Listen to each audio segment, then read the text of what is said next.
saya Faradi Banauli Siregar, saya dari Prodi Administrasi Publik, Fakultas Ilmu Sosial dan Ilmu Politik Universitas Malikus Saleh. Di sini saya akan memaparkan materi dari mata kuliah Asas-Asas Manajemen.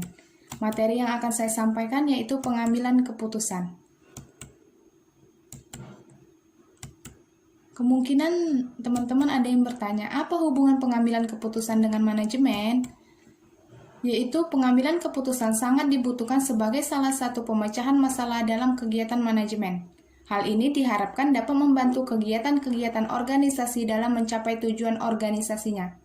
Dengan kata lain, pengambilan keputusan dimaksudkan untuk memecahkan masalah dalam kegiatan organisasi. Manajer sebagai pengambilan keputusan. Terdapat kata masalah. Lalu, apa itu masalah? Masalah atau problem adalah suatu deviasi antara yang seharusnya terjadi dengan suatu yang nyata terjadi, sehingga penyebabnya perlu ditemukan dan diversifikasi. Setiap terjadi ada masalah, pasti kita bingung memilih jalan yang mana untuk menyelesaikannya, kan? Lalu, apa itu keputusan? Keputusan adalah rangkaian tindakan yang perlu diikuti dalam memecahkan masalah untuk menghindari atau mengurangi dampak negatif atau memanfaatkan kesempatan. Adapun keputusan menurut para ahli. Menurut George R. Terry, pengambilan keputusan adalah pemilihan alternatif perilaku atau kelakuan tertentu dari dua atau lebih alternatif yang ada. Pengambilan keputusan adalah suatu pendekatan yang sistematis terhadap hakikat alternatif yang dihadapi dan mengambil tindakan yang menurut perhitungan merupakan tindakan yang paling tepat. Itu menurut Espesiagian. Adapun menurut James A. F. Stoner, pengambilan keputusan adalah proses yang digunakan untuk memilih suatu tindakan sebagai cara pemecahan masalah. Jadi dapat disimpulkan bahwa pengambilan keputusan adalah suatu proses yang digunakan untuk memilih suatu arah tindakan sebagai pemecah bagian suatu persoalan. Terdapat pula jenis-jenis keputusan. Yang pertama, keputusan terprogram, yaitu keputusan yang berulang-ulang dan rutin sehingga dapat diprogram. Keputusan terstruktur terjadi dan dilakukan terutama pada manajemen tingkat bawah. Yang kedua, keputusan setengah terprogram, yaitu keputusan yang sebagian dapat diprogram, sebagian berulang-ulang dan rutin, dan sebagian tidak terstruktur. Keputusan ini seringnya bersifat rumit dan membutuhkan perhitungan-perhitungan serta analisis yang terperinci. Yang ketiga, ada keputusan tidak terprogram, yaitu keputusan yang tidak terjadi berulang-ulang. Tidak selalu terjadi, keputusan ini terjadi di manajemen tingkat atas. Informasi untuk pengambilan keputusan tidak terstruktur, tidak mudah untuk didapatkan dan tidak mudah bersedia dan biasanya berasal dari lingkungan luar. Proses pengambilan keputusan. Pengambilan keputusan secara universal didefinisikan sebagai pemilihan di antara berbagai alternatif. Pengertian ini mencakup baik pembuatan pilihan maupun pemecahan masalah.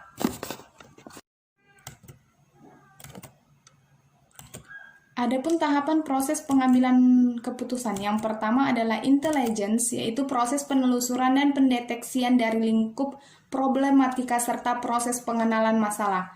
Data masukan diperoleh, diproses, dan diuji dalam rangka mengidentifikasi masalah. Yang kedua ada tahapan desain, yaitu proses menemukan dan mengembangkan alternatif. Tahap ini meliputi proses untuk mengerti masalah, menurunkan solusi, dan menguji kelayakan solusi. Yang ketiga ada tahapan choice, yaitu proses pemilihan di antara berbagai alternatif tindakan yang mungkin dijalankan. Tahapan ini meliputi pencarian, evaluasi, dan rekomendasi solusi yang sesuai untuk model yang telah dibuat. Solusi dari model merupakan nilai spesifik untuk variabel hasil pada alternatif yang dipilih. Yang keempat ada tahapan implementation, yaitu tahapan pelaksanaan dari keputusan yang telah diambil. Pada tahapan ini perlu disusun serangkaian tindakan yang terencana, sehingga hasil keputusan dapat dipantau dan disesuaikan apabila diperlukan perbaikan. Adapun kondisi dalam pengambilan keputusan, yang pertama resiko, probabilitas atau kemungkinan hasil-hasil tertentu dari alternatif-alternatif dapat diperkirakan. Kepastian, hasil dari setiap alternatif telah diketahui.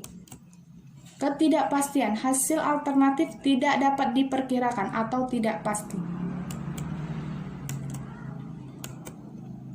Adapun model dalam pengambilan keputusan yaitu preskriptif dan deskriptif. Preskriptif yaitu pemberian resep perbaikan. Model ini menerangkan bagaimana kelompok seharusnya mengambil keputusan. Deskriptif adalah model ini menerangkan bagaimana kelompok mengambil keputusan tertentu. Adapun teknik dalam pengambilan keputusan. Yang pertama yaitu teknik kreatif. Teknik kreatif terdapat menjadi dua, itu brainstorming dan sineksis. Brainstorming berusaha untuk menggali dan mendapatkan kreativitas maksimum dari kelompok dengan memberikan kesempatan para anggota untuk melontarkan ide-idenya. Sedangkan sineksis yaitu didasarkan pada asumsi bahwa proses kreatif dapat dijabarkan dan diajarkan. Dimaksudkan untuk meningkatkan keluaran atau output kreatif individual dan kelompok. Yang kedua terdapat teknik partisipasi.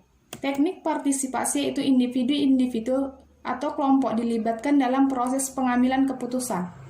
Yang ketiga ada berdasarkan rasio, yaitu pengambilan keputusan berdasarkan parameter, data, dan informasi yang diperoleh, dan kemudian dikomparasikan dengan teknik tertentu. Yang keempat ada eskalasi komitmen, yaitu pengambilan keputusan berdasarkan komitmen terhadap keputusan sebelumnya, walaupun ada bukti bahwa keputusan itu mungkin keliru.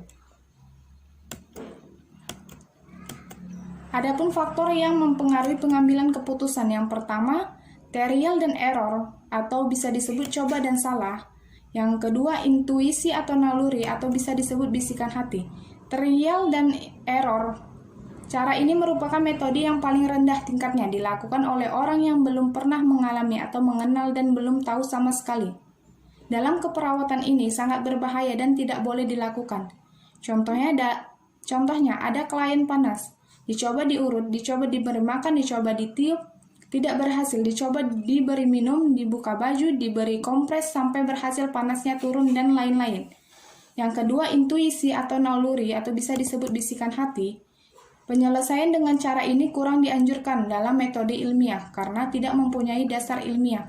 Kadang-kadang metode ini juga dapat memberikan jalan keluar bila intuisi ini berdasarkan analisis atau pengalaman dan pengetahuan yang dimiliki.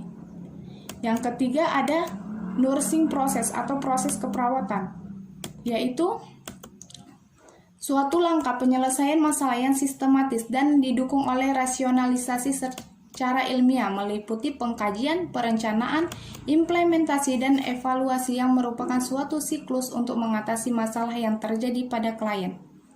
Yang keempat ada scientific metode atau searching process atau bisa disebut proses riset atau penelitian, merupakan suatu penyelesaian masalah berdasarkan hasil penelitian dengan menggunakan logika dengan pendekatan yang sistematis.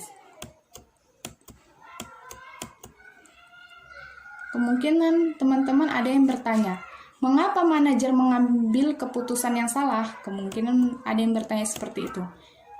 Yaitu karena manajer dihadapkan pada tuntutan untuk selalu membuat keputusan, mulai dari untuk menyelesaikan masalah kecil hingga menerapkan perbuatan strategis yang besar. Sebagian besar keputusan yang tidak tepat adalah kesalahan penilaian yang berasal dari kapasitas pikiran manusia yang terbatas dan dalam keberat-sebelahan alami yang diperlihatkan manajer selama proses pengambilan keputusan. Dalam menyadari keberat-sebelahan di bawah ini, manajer terbantu dalam membuat pilihan lebih seksama seperti terpengaruh oleh kesan pertama, membenarkan keputusan-keputusan yang lalu, mempertahankan status quo, terpengaruh oleh kerangka masalah, terlalu percaya diri. Demikianlah pemaparan materi yang dapat saya sampaikan, semoga bermanfaat bagi teman-teman sekalian. Saya ucapkan terima kasih. Wabillahi taufik wal hidayah. Assalamualaikum warahmatullahi wabarakatuh.